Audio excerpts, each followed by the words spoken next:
Ako, bilang kasapi sa RAM,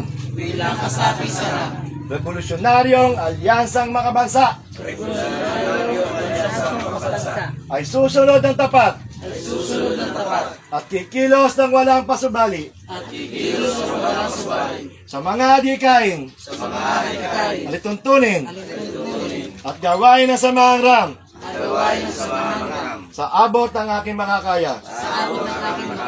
Lagi kong iisipin at tatandaan na ang laging una sa lahat ay ang kapakanan at kabutihan ng sambayan ng Pilipino na siyang bumubuhay sa diwa ng RAM.